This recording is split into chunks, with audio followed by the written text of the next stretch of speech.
저는 매일 새벽 쓰레기를 줍습니다. 하지만 사람들은 몰라요. 제가 그 속에서 사람을 찾고 있다는 걸요.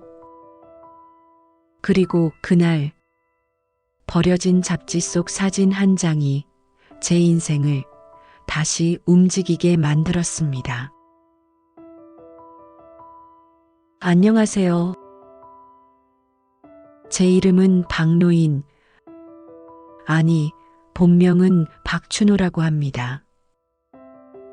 올해로 80을 바라보는 나이죠. 사람들은 저를 그냥 길 위의 할아버지라고 부릅니다. 매일 새벽 재활용 수레를 끌고 다니며 쓰레기를 줍는 노인, 그게 지금의 저예요. 요즘 사람들은 저를 보면 고개를 돌립니다. 그들의 눈빛은 대체로 비슷합니다. 처음엔 잠깐 마주치지만 곧 시선을 피하거나 짧게 인상을 찌푸리곤 하죠. 어느 날은 젊은 남자가 담배를 피우며 제 쪽을 흘끗 보더니 투명한 목소리로 말했습니다. 에휴, 저런 거지도 다 있네. 그 말이 담배 연기에 섞여 제 코끝을 스쳤습니다. 또 다른 날엔 어떤 아주머니가 마트 비닐봉지를 들고 지나가며 코를 손으로 막은 채 아이 손을 끌었습니다. 냄새나. 얼른 가자. 그 말 뒤로 바닥에 끌리는 신발 소리가 길게 이어졌습니다. 그런 말들을 들을 때마다 제 안에서는 무언가 부서지는 듯한 소리가 납니다. 마치 오래된 유리잔에 금이 가는 것처럼요. 하지만 이제는 화가 나지 않습니다. 그저 익숙해졌을 뿐입니다. 오히려 그런 말들이 오늘 하루도 살아있다는 신호처럼 느껴질 때도 있습니다. 정막보다야 누군가의 말이 낫습니다. 비록 그 말이 저를 향한 멸시일지라도요. 아침 6시 하늘은 아직 푸르지도 밝지도 않은 회색빛입니다. 저는 늘 그렇듯 낡은 수레를 끌고 골목을 나섭니다. 수레바퀴가 덜컹거릴 때마다 제 허리도 함께 덜컹거립니다. 이 동네 사람들은 저를 그 사람이라고 부릅니다. 아, 새벽마다 쓰레기 줍는 그 노인 말이야. 이젠 이름조차 모르는 사람들의 입에 오르내리는 존재가 되었죠. 거리는 늘 같은 냄새를 품고 있습니다. 어제 버려진 국밥 냄새, 오늘 쏟아진 커피 찌꺼기 냄새, 그리고 늘 눅눅하게 배어있는 비닐의 냄새. 그 냄새 속을 저는 걷습니다. 손에는 집게 하나, 등에는 작은 가방 하나. 종이컵, 플라스틱, 신문지 보이는 대로 담습니다. 가끔은 낡은 인형이나 사진이 떨어져 있기도 합니다. 그럴 땐 꼭 멈춰서 잠시 바라봅니다. 이걸 버린 사람은 어떤 마음이었을까? 혹시 내 딸도 이런 걸 버리며 살고 있을까? 그런 생각이 문득 떠오릅니다. 길모퉁이 슈퍼 앞을 지나면 아침마다 같은 노인들이 모여 담배를 피웁니다. 그들은 제게 인사를 하지 않습니다. 예전에는 저도 몇 번 고개를 숙여 인사를 건넸지만 돌아오는 건 침묵뿐이었습니다. 그 뒤로는 그냥 고개를 숙이고 지나갑니다. 어느 날 그들 중 한 분이 말했죠. 어르신은 참 부지런하시네. 근데 뭐하러 그런 걸 주워요? 저는 웃으며 대답했습니다. 그냥 습관이 돼서요. 그 말에 그들은 잠시 웃었습니다. 그 웃음이 진심인지 비웃음인지 저는 끝내 알 수 없었습니다. 새벽의 거리는 생각보다 소리가 많습니다. 트럭이 덜컹거리며 지나가고 길가 고양이가 쓰레기 봉투를 뒤집어 엎습니다. 사람들이 아직 잠든 시간, 그 소리들이 저에게는 세상과 이어진 유일한 신호입니다. 저는 오늘도 종이컵을 주워 봉지에 담습니다. 누군가 마신 커피의 흔적, 하루의 피로가 담긴 일회용 컵 하나하나, 그것들을 주워 담다 보면 가끔 컵에 적힌 이름표가 눈에 들어옵니다. 민지, 현우, 서연, 그 이름들이 제 마음을 잠시 멈추게 합니다. 특히 서연이라는 글자를 보면 손끝이 살짝 떨립니다. 봄이 막 시작된 어느 날이었습니다. 아직 바람은 차고 햇살은 조금 서늘했죠.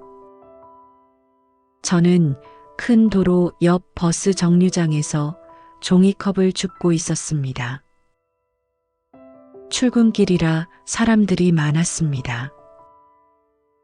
검은 정장, 하얀 이어폰, 무표정한 얼굴들.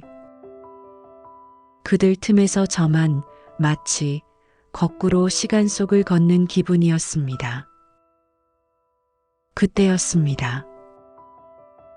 초등학생쯤 되어 보이는 여자아이가 엄마 손을 잡고 지나가다가 저를 뚫어지게 쳐다봤습니다.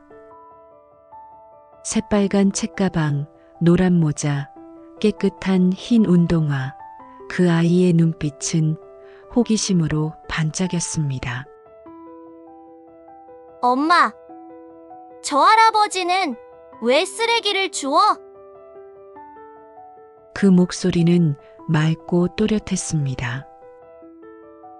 그 한마디가 제 귀에 박혔습니다. 순간 저는 허리를 굽힌 채 그대로 멈췄습니다.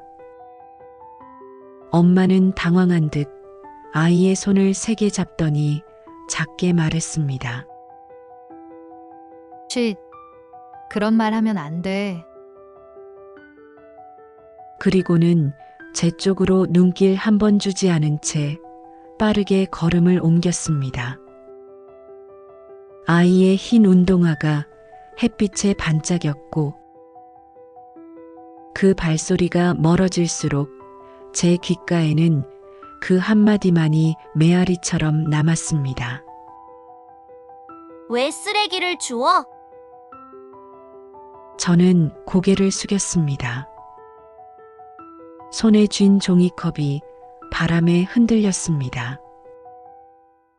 그때 제 마음속에서 무언가 오래된 문이 삐걱 열리는 소리가 났습니다. 그 아이의 목소리 속에는 어릴 적 제 딸의 목소리가 겹쳐 들렸습니다. 아빠, 이건 뭐야? 아빠, 이건 왜 버려? 그때의 말투, 그때의 눈빛 모두 그대로였습니다. 저는 멍하니 그 모녀의 뒷모습을 바라봤습니다. 엄마는 아이의 손을 꼭 잡고 봄바람을 등지고 걷고 있었습니다. 아이는 몇 번이나 뒤를 돌아봤습니다. 마치 무언가를 묻고 싶어 하는 눈빛이었죠. 그 눈빛이 제 딸 서연이가 어릴 적 가졌던 그 눈빛과 너무 닮아 있었습니다. 그 순간 저는 마음속으로 중얼거렸습니다. 그래, 나도 한때는 저런 아버지였지. 작은 손을 잡고 길을 건너고 세상의 모든 위험으로부터 아이를 지켜주던 사람이었지. 하지만 지금은 그 손을 놓친 아버지가 되었구나. 저는 천천히 허리를 펴고 하늘을 올려다봤습니다. 회색빛 구름 사이로 햇살이 살짝 비쳤습니다. 그 빛이 눈부셔 손으로 가리자 굳은 살 박힌 제 손마디가 보였습니다. 이 손으로 저는 젊은 시절 교단에서 분필을 잡았고 책을 넘겼고 아이의 머리를 쓰다듬었었습니다. 이젠 그 손으로 쓰레기를 주워 담습니다. 이 세상에 남겨진 조각들을 모으듯이요. 어쩌면 저는 버려진 것들 속에서 제가 놓친 무언가를 다시 찾고 싶은지도 모르겠습니다. 사람들은 여전히 제 곁을 지나가며 힐끗힐끗 봅니다. 무심한 눈빛, 피곤한 얼굴, 가끔은 연민이 섞인 시선. 하지만 이제는 그런 눈길에도 마음이 흔들리지 않습니다. 저는 그저 오늘도 제 일을 할 뿐입니다. 길 위에서 조용히 저만의 이유로. 사람들은 몰라요. 제가 쓰레기를 줍는 이유가 단순히 돈 때문이 아니라는 걸요. 다들 그렇게 생각합니다. 아이고, 저 노인도 먹고 살기 힘들겠지. 그래도 저렇게 부지런한 건 보기 좋네. 그런 말들을 뒤에서 들을 때마다 저는 그저 미소만 짓습니다. 굳이 설명하지 않습니다. 이유를 말한들 아무도 이해하지 못할 테니까요.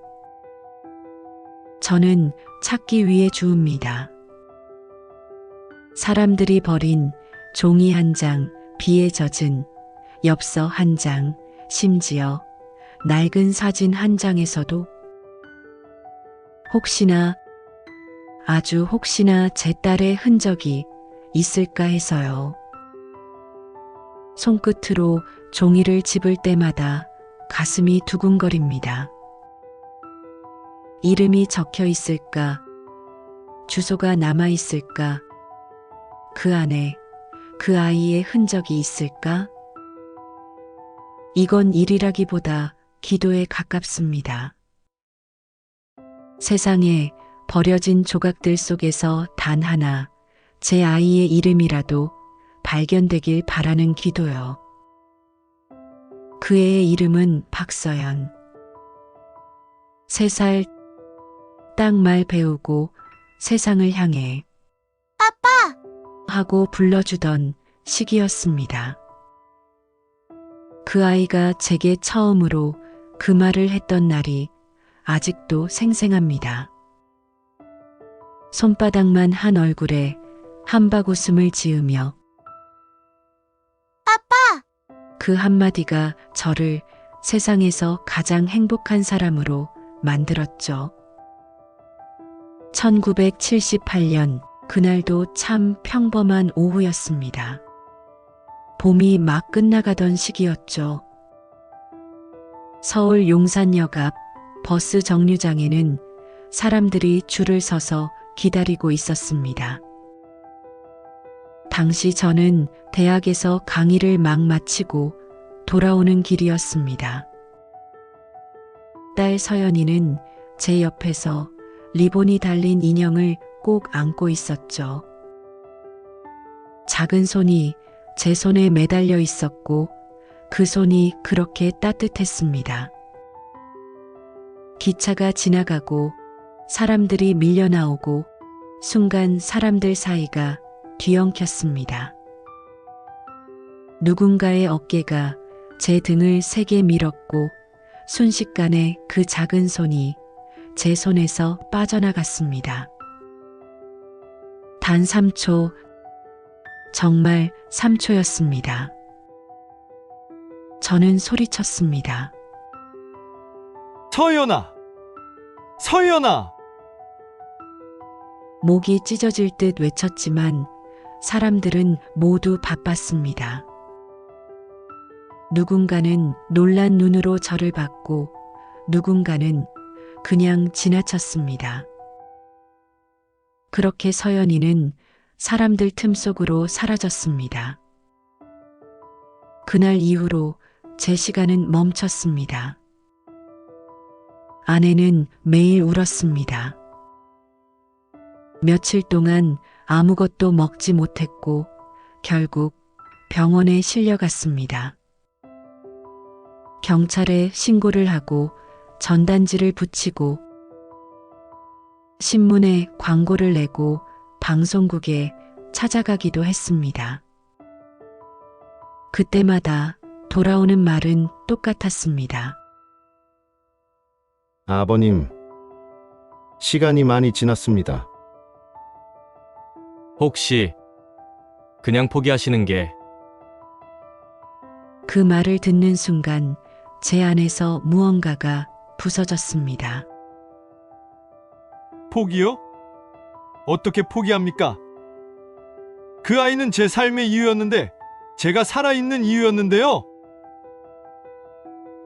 사람들은 그때부터 저를 미친 사람이라 불렀습니다.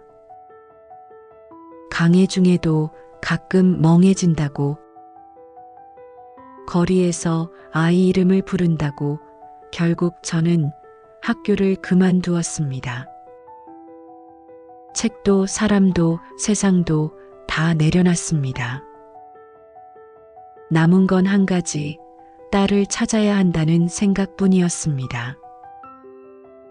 그 후로 저는 용산역 근처를 떠나지 않았습니다. 매일 아침 그 길을 걸었고 매일 밤 그 근처 벤치에서 잠을 청했습니다. 그곳 어딘가에 혹시 서연이가 돌아올까 봐서요.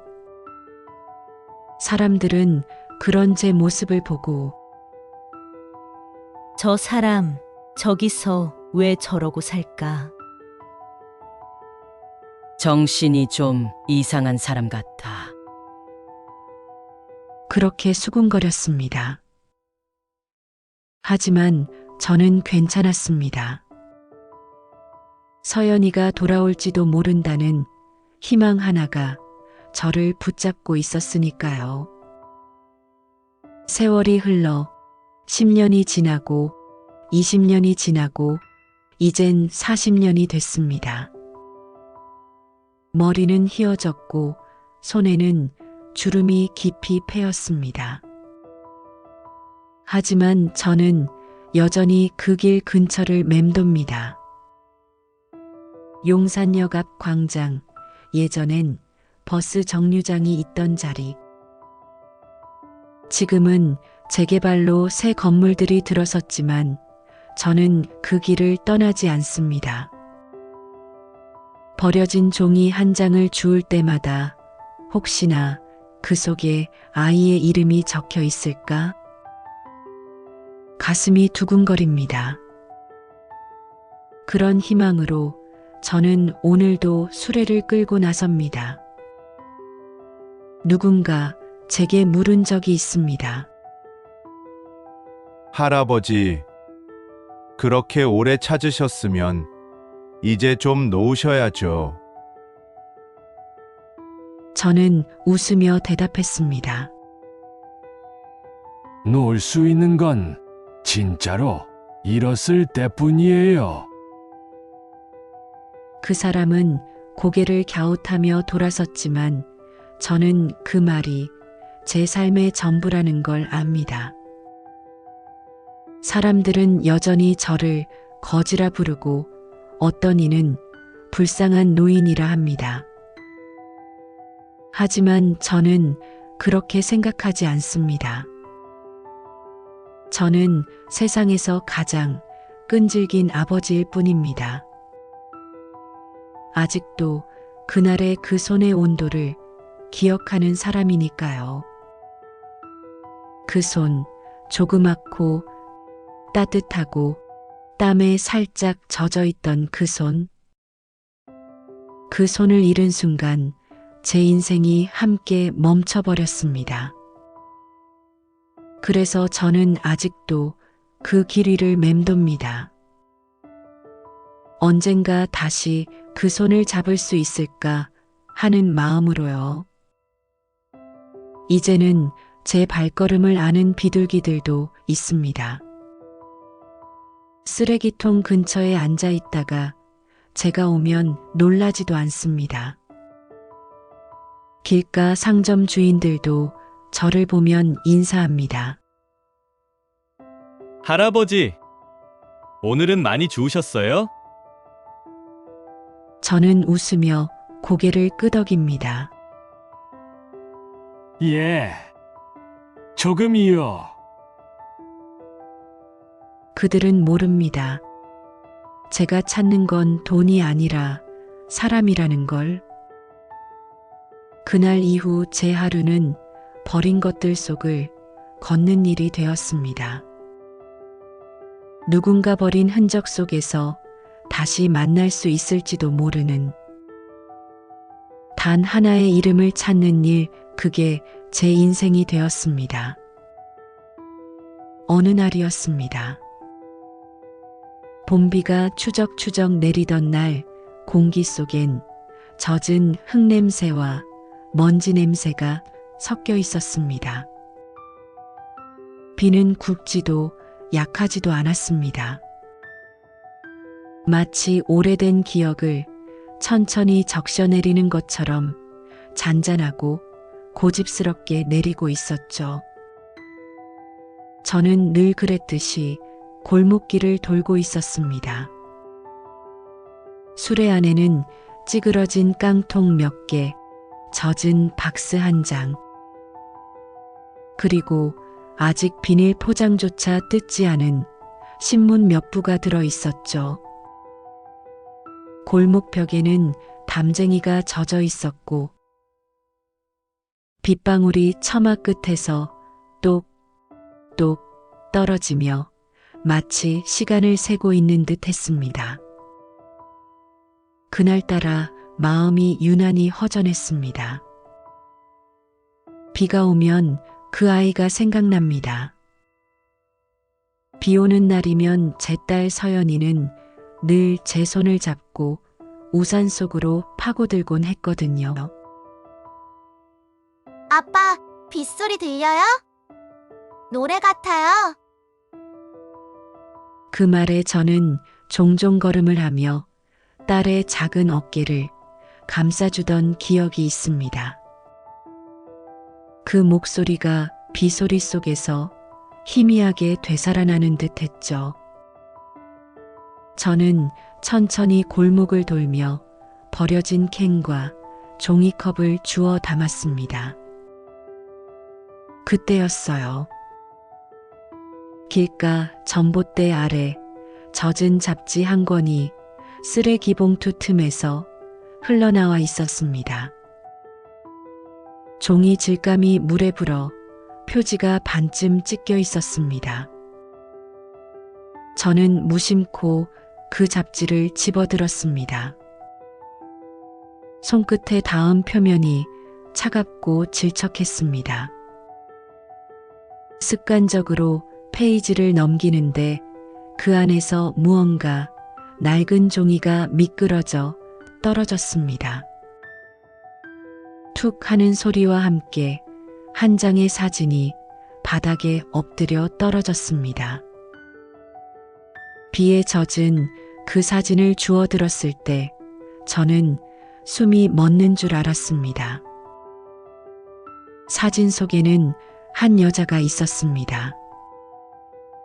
단상 위에 서서 학생들에게 강해 중인 듯 손에 마이크를 들고 있었습니다. 깔끔한 회색 정장 차림, 짙지도 옅지도 않은 단호한 눈빛, 그리고 말끝마다 살짝 올라가는 미소, 그 표정을 보는 순간 제 손이 떨렸습니다.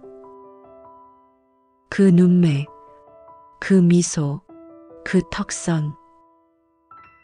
어쩌면 수천 명 중 단 한 명만이 가진 그 아이만의 표정이었습니다. 저는 사진을 두 손으로 꼭 쥐었습니다.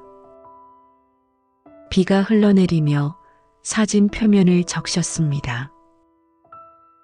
마치 사진 속의 그 사람이 천천히 제게 말을 걸어오는 것만 같았습니다. 아빠, 나 여기 있어요. 가슴이 요동쳤습니다. 숨을 들이마실 수도 없었습니다. 온 세상이 멈춘 듯 고요했습니다. 골목의 빗소리, 차 지나가는 소리, 모든 게 멀리서 울리는 소리처럼 들렸습니다. 저는 길가 전봇대 아래에서 비를 맞은 채 한참 동안 사진만 바라봤습니다. 눈물이 비와 섞여 얼굴을 타고 흘러내렸습니다. 얼마나 그렇게 서 있었는지 모릅니다. 시간이 흘러도 저는 그 사진을 놓을 수가 없었습니다. 비가 조금 그치자 저는 손끝으로 조심스레 사진을 닦았습니다. 그리고 뒷면을 돌려봤죠. 그 뒷면엔 누군가의 정갈한 글씨로 짧은 한 문장이 적혀 있었습니다. 서울대학교 심리학과 정교수 박서연. 그 순간 제 가슴이 쿵 하고 내려앉았습니다. 박서연, 그 이름이 제 눈앞에서 흐릿하게 번져 보였습니다. 저는 눈을 비비고 다시 보고 또 다시 보았습니다. 분명히 그 이름이었습니다. 박서연. 세상에 흔한 이름이라지만 저에겐 단 하나뿐인 이름이었죠. 저는 사진을 가슴에 꼭 끌어안았습니다. 눈을 감았는데도 그 얼굴이 눈앞에 선명했습니다. 그 아이가 어릴 때 웃을 때 왼쪽 볼에만 살짝 생기던 보조개. 그 자국이 사진 속 여자의 얼굴에도 희미하게 있었습니다. 설마 내 딸 서연이? 그 말이 입술 사이로 새어나왔습니다. 목이 메어 끝까지 말도 이어지지 않았습니다. 가슴이 쿵쿵 뛰었습니다. 40년 동안 한 번도 느껴보지 못한 이상한 온기와 두려움이 동시에 밀려왔습니다. 그날 밤 저는 잠을 잘 수 없었습니다. 비가 그치고 나서도 머릿속엔 그 사진 속 여자의 눈빛이 계속 떠올랐습니다. 혹시 정말 그 아이일까? 하지만 세상에 박서연이라는 이름이 얼마나 많은데 그래도 얼굴이 너무 닮았어. 심장은 계속 쿵쿵거렸습니다. 잠이 오지 않아 방 안을 서성이다가 낡은 인형 상자를 꺼냈습니다. 거기엔 아직도 서연이가 3살 때 안고 다니던 곰인형이 들어 있었습니다. 리본은 해지고 눈 한쪽은 떨어져 있었죠. 그 인형을 쓰다듬으며 저는 중얼거렸습니다. 서연아, 정말 너니? 그 한마디에 낡은 방 안의 공기가 울리는 듯 했습니다. 그날 밤 저는 창문을 열고 하늘을 올려다봤습니다. 별빛 대신 가로등 불빛이 흐릿하게 번지고 있었습니다. 마치 누군가 저 멀리서 이제 그만 울어요. 아버지. 하고 속삭이는 듯 했습니다. 다음 날 아침 저는 결심했습니다. 사진에 적힌 주소를 확인해야겠다고요. 서울대학교 그곳이라면 제가 한때 몸담았던 학교. 그곳에서 강의하던 젊은 시절의 기억이 되살아났습니다. 혹시 그곳에 정말 제 딸이 있다면 그 생각 하나로 제 안에서 오랫동안 잠들어 있던 심장이 다시 뛰기 시작했습니다. 그 다음 날 저는 평생 쌓아온 모든 용기를 짜냈습니다. 거울 앞에 서서 오랜만에 머리를 감았습니다. 거칠고 희끗해진 머리카락 사이로 물방울이 흘러내렸습니다. 세면대 위 거울 속 제 얼굴은 세월에 깎여 깊게 패인 돌산 같았습니다. 그 얼굴을 보며 저는 중얼거렸습니다. 서연이가 알아볼까? 낡은 셔츠를 꺼내 다렸습니다. 그 셔츠는 예전에 학교 강단에 설 때 즐겨 입던 옷이었습니다. 기시해졌고 단추는 반쯤 색이 바랬지만 제게는 유일하게 단정함이라는 단어를 붙일 수 있는 옷이었죠. 그리고 가슴 안주머니에 사진 한 장을 고이 넣었습니다. 혹시 모를 때 보여줄 수도 있겠지. 그 생각 하나로 그날은 오랜만에 구두도 닦았습니다. 서울대학교 정문 앞. 그곳은 예전에도 지금도 똑같이 넓은 도로와 붉은 벽돌 담장으로 둘러싸여 있었습니다. 하지만 저에겐 모든 게 낯설었습니다. 사람들의 발걸음이 빠르고 젊은 목소리들이 여기저기서 흘러나왔습니다. 가방을 맨 학생들이 비를 피해 교문을 뛰어들어가며 웃고 있었죠. 그 사이로 저는 한 걸음 한 걸음 나아갔습니다. 마음속에서 계속 심장이 뛰었습니다. 정말 그 아이가 여기 있을까? 만약 아니면 나는 또 무너질 텐데. 비가 다시 내리기 시작했습니다. 가벼운 이슬비가 얼굴에 닿았고 저는 재킷 주머니에서 사진을 꺼내 다시 한번 확인했습니다. 서울대학교 심리학과 정교수 박서연. 이름 아래의 활자들이 비에 스며 번지듯 흐릿하게 보였습니다. 그 순간 교문 앞을 지키고 있던 경비원이 저를 보며 다가왔습니다. 어르신, 교직원 아니시면 들어가시면 안 됩니다.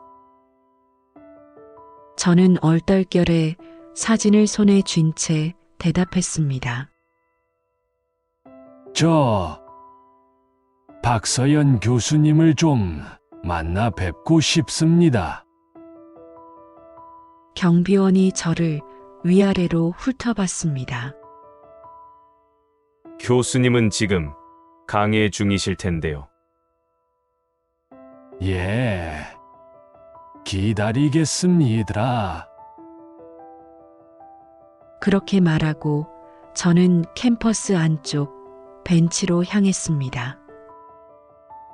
비는 조금씩 굵어지고 있었습니다. 벤치 위에는 낙엽과 빗방울이 뒤섞여 있었습니다. 저는 그걸 손으로 쓸어내리고 조심스레 앉았습니다. 경비 아저씨는 계속 저를 힐끗거리며 지켜봤습니다. 아마 이렇게 생각했겠죠. 누군가를 기다리는 괴짜 노인. 시간은 천천히 흘렀습니다. 사람들이 교문을 오가며 웃고 떠들었습니다. 저는 그 소리를 들으며 오히려 마음이 편안했습니다. 마치 그 속에서 제 딸의 목소리를 듣는 듯했죠. 아빠, 손잡아요. 그 말 한마디에 저는 언제나 고개를 끄덕이며 아이의 손을 잡았습니다. 이제 그 목소리가 제 머릿속에서만 들립니다. 한참이 지나 비가 약해지고 캠퍼스의 종소리가 멀리서 들렸습니다. 강의가 끝난 시간이었죠. 저는 천천히 자리에서 일어섰습니다. 저 멀리 건물 입구 쪽에서 우산을 든 학생들이 우르르 쏟아져 나왔습니다. 그리고 그 틈에서 한 여자가 나타났습니다. 회색빛 정장, 단정한 단발머리, 손에는 서류철을 든 모습, 사진 속 그대로였습니다. 그 순간 제 숨이 멎었습니다. 그녀의 눈빛, 걸음걸이, 모든 것이 기억 속 그 아이와 같았습니다. 저는 벌떡 일어나 그녀를 향해 몇 걸음 다가갔습니다. 심장이 미친 듯이 뛰었습니다. 저기요, 서연 씨. 목소리가 떨렸습니다. 그녀가 고개를 돌렸습니다. 놀란 눈빛으로 저를 바라봤습니다. 혹시 나 기억 안 나요? 잠시 정적이 흘렀습니다. 비소리가 멈춘 듯 했습니다. 그녀는 살짝 고개를 기울이며 조심스레 말했습니다. 죄송하지만 누구시죠? 저는 입술이 바짝 말랐습니다. 겨우 목소리를 내며 말했습니다. 아버지야. 서연이 아버지. 그 말이 떨어지는 순간 그녀의 얼굴이 단단히 굳었습니다. 눈빛이 차갑게 식어갔습니다. 그녀는 한 발자국 물러서며 짧게 단호하게 말했습니다. 저희 부모님은 오래전에 돌아가셨습니다. 그 목소리는 냉정했지만 떨림이 있었습니다. 이런 일로 찾아오지 마세요. 그녀는 곧바로 고개를 돌리고 비 내리는 길을 걸어갔습니다.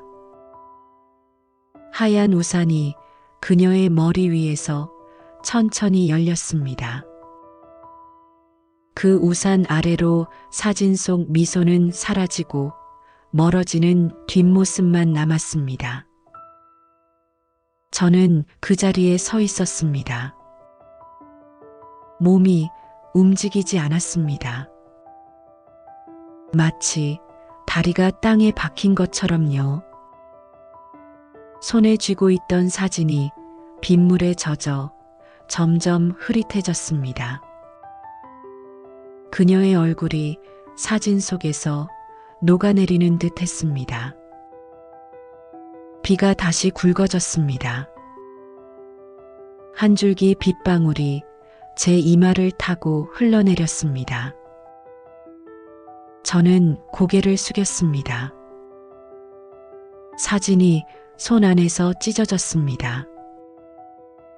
손끝에 젖은 종이의 감촉이 그대로 전해졌습니다. 아니야. 틀림없이 내 딸 서연이인데. 입술이 떨리고 목이 막혔습니다. 하지만 목소리는 비에 묻혀 사라졌습니다. 사람들은 제 옆을 스쳐 지나갔습니다. 누군가는 우산을 씌워주려다 그냥 지나갔습니다. 누군가는 호기심 어린 눈으로 저를 바라보다 곧 외면했습니다. 그들의 발자국 소리가 점점 멀어질수록 세상은 조용해졌습니다. 저는 비에 젖은 벤치에 앉았습니다. 주머니 속에 남은 사진 조각을 꼭 쥐고 말이죠. 그 조각 속 눈매 하나, 입가의 곡선 하나가 남아 있었습니다. 그게 그 아이의 것이 맞는지 이제는 알 수 없었습니다. 그날 저는 다시 한번 하늘을 잃었습니다. 40년 만에 다시 찾은 희망은 비 한 줄기에 흘러내리고 말았죠. 그녀의 눈빛이 너무도 닮았는데 그녀는 제 이름조차 몰랐습니다. 며칠 뒤였습니다. 이른 아침 낡은 휴대폰이 낯선 번호로 울렸습니다. 낮고 조심스러운 목소리가 들렸습니다. 박준호, 어르신 맞으시죠? 서울대학교 심리학과인데요. 박서연 교수님이 어르신을 다시 뵙고 싶다 하십니다. 순간 손에서 휴대폰이 미끄러질 뻔했습니다. 말을 잇지 못하고 한참 침묵하다가 겨우 대답했습니다. 네.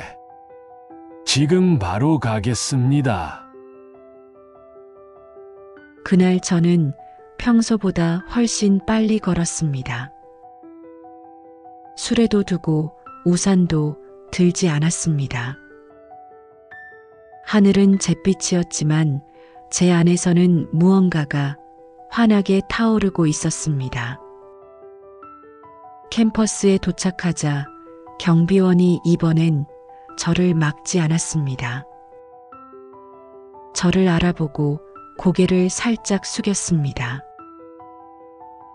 교수님이 기다리고 계십니다. 4층 연구실로 올라가세요. 그 말을 듣는 순간 가슴이 다시 뛰기 시작했습니다. 손바닥이 땀에 젖었습니다. 계단을 오르는 발소리가 제 심장 소리와 겹쳤습니다. 하나, 둘, 셋. 숨이 가빠졌지만 저는 멈추지 않았습니다. 문 앞에서 잠시 서 있었습니다. 문틈 사이로 따뜻한 노란빛이 새어나왔습니다. 손을 들어 문을 두드리려다 잠시 멈칫했습니다. 만약 또다시 틀렸다면, 만약 이번에도 그 아이가 아니라면, 그 생각이 스쳐갔지만 이젠 피할 수 없었습니다. 저는 조용히 문을 두드렸습니다. 들어오세요. 그 목소리가 들렸습니다. 연구실 안은 조용했습니다. 창가에는 햇빛이 부드럽게 내려앉아 있었고 그녀는 책상 앞에 앉아 있었습니다. 짙은 네이비색 블라우스에 머리를 묶은 단정한 모습이었습니다. 얼굴에는 피곤함이 남아 있었지만 그 눈빛은 어딘가 달라져 있었습니다. 할아버지. 아니, 춘호 씨라고 하셨죠? 그녀가 먼저 말을 꺼냈습니다. 며칠 전 일은 죄송했어요. 저는 고개를 저었습니다.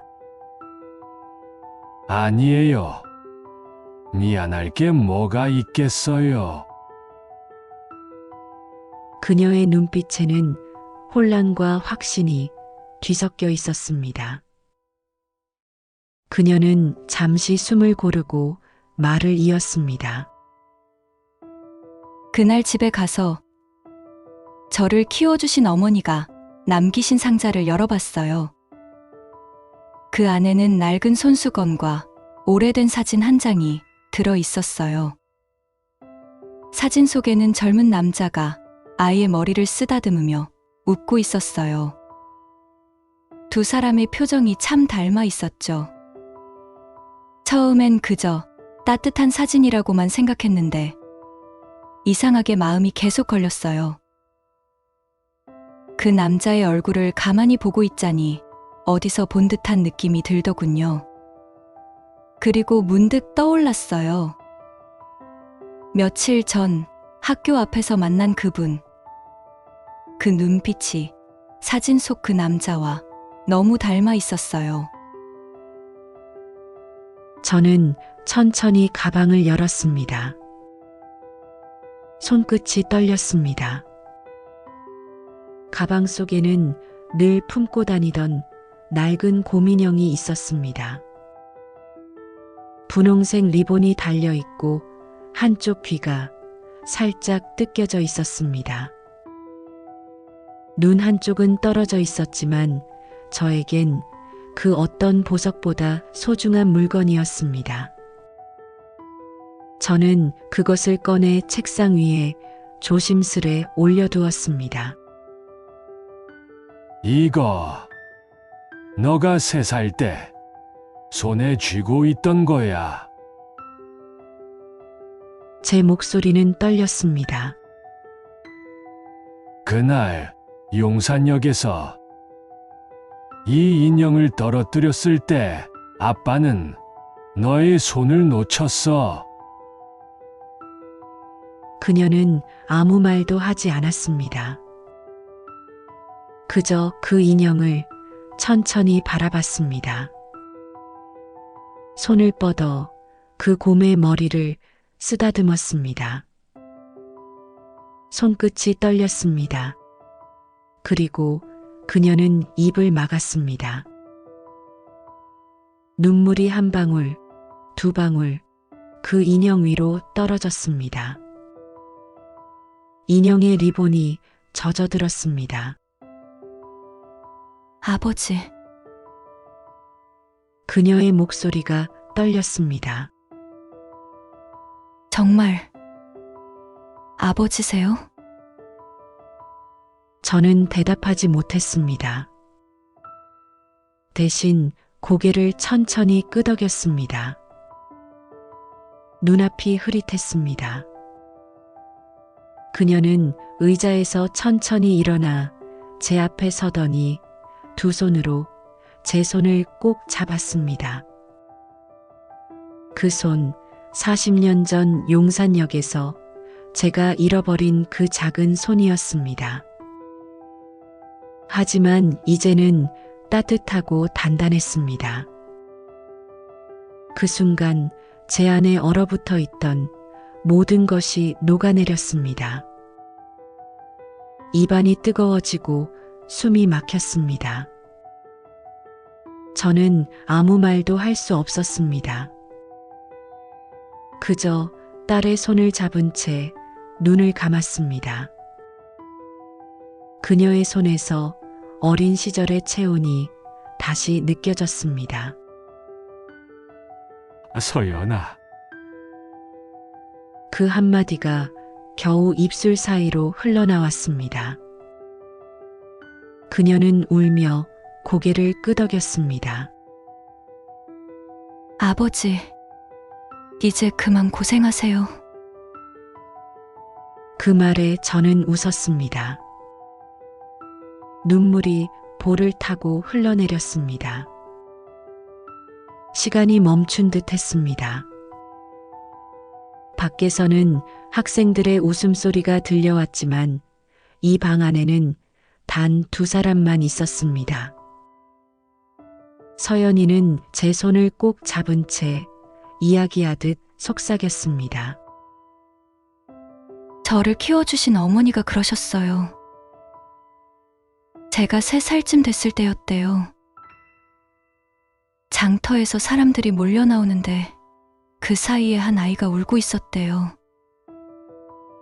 아무도 찾는 사람이 없었다고 해요. 그래서 그냥 데려왔다고 하시더라고요. 그 아이가 저였어요. 어머니는 그날 이후로 절 어머니 딸로 삼으셨어요. 그렇게 자라면서 저는 그분이 친어머니인 줄만 알았어요.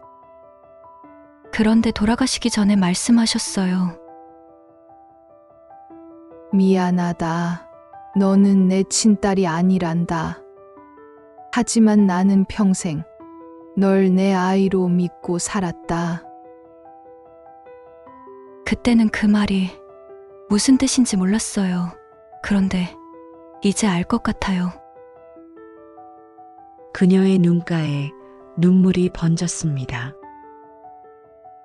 그래서 전 진짜 아버지는 세상에 없다고 생각했어요. 저는 그 말을 듣고 고개를 끄덕였습니다. 그래. 너가 잘 자라준 것만으로도 아버진 충분히 고맙다. 그녀는 제 어깨에 얼굴을 묻었습니다. 아버지, 죄송해요.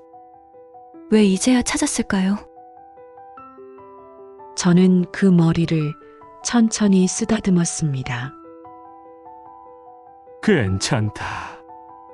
서연아, 아직 늦지 않았다.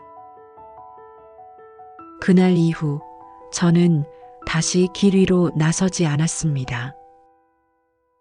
매일 아침 서연이의 강의실 앞을 청소하며 그녀가 학생들에게 말하는 목소리를 들었습니다. 그 목소리는 마치 오래전 제가 강단에서 전하던 말투와 닮아 있었습니다. 사람의 기억은 사라져도 마음은 남습니다. 그녀가 수업에서 말하는 그 한 문장을 들을 때마다 저는 눈을 감았습니다. 이제 저는 압니다.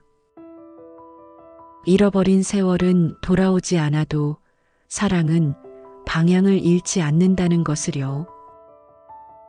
시간이 아무리 돌아가도 길은 결국 우리를 다시 만나게 하더군요. 멀리 돌아갔을 뿐 그 아이는 제 품으로 돌아왔습니다. 저는 오늘도 속삭입니다. 서연아, 아빠는 너의 손을 놓쳤지만 너는 끝내 내 마음을 놓지 않았구나. 이제 저는 쓰레기를 줍지 않습니다. 손에 들던 집게는 어느새 창고 한쪽에 조용히 놓여 있습니다. 비닐봉지 대신 저는 작은 빗자루와 쓰레바지를 듭니다. 이젠 그걸로 매일 아침 딸의 강의실 앞 복도를 쓸고 닦습니다. 창문 사이로 햇살이 들어오고 먼지가 빗속에서 춤추듯 떠다닙니다. 그걸 바라보면 문득 웃음이 납니다. 한때 저는 쓰레기 속에서 딸의 이름을 찾았는데 이제는 그 아이가 걷는 길을 닦고 있으니까요. 서연이는 늘 먼저 인사합니다. 아버지, 오늘도 오셨네요. 그리고는 도시락을 내밀죠. 하얀 천으로 감싼 도시락. 그 안에는 매일 달라지는 반찬과 항상 같은 밥과 김치가 있습니다. 아버지, 오늘은 좀 쉬세요. 괜찮다. 이렇게 너희 얼굴 보는 게 제일 좋은 휴식이지. 저는 웃으며 젓가락을 듭니다. 도시락 속 밥알 하나하나가 햇빛을 닮았습니다. 먹는 동안 딸은 학교 얘기를 들려줍니다. 학생들 이야기, 학회 이야기, 그리고 종종 제 이름이 나올 때도 있습니다. 학생들이요. 아버지 이야기를 참 좋아해요. 살면서 가장 감동적인 사연이었다고요. 그 말을 들을 때마다 저는 입가에 미소를 머금고 말없이 고개를 끄덕입니다. 식사를 마치고 나면 서연이는 꼭 제게 따뜻한 물을 한 컵 건넵니다. 그 손길이 참 조심스럽습니다. 그 손이 제 손에 닿을 때마다 40년 전 그 작고 따뜻한 손이 떠오릅니다. 그때 놓쳤던 그 손을 이제는 매일 다시 잡는 기분입니다. 어느 날 서연이가 말했습니다. 아버지, 이제 그만 길 위에 계세요. 이제 저랑 집에 가요. 저는 잠시 고개를 숙였습니다. 딸의 말이 따뜻했지만 제 마음속엔 여전히 작은 그림자가 남아 있었습니다. 서연아, 아빠는 아직 조금 더 여기에 있어야 할 것 같구나. 왜요?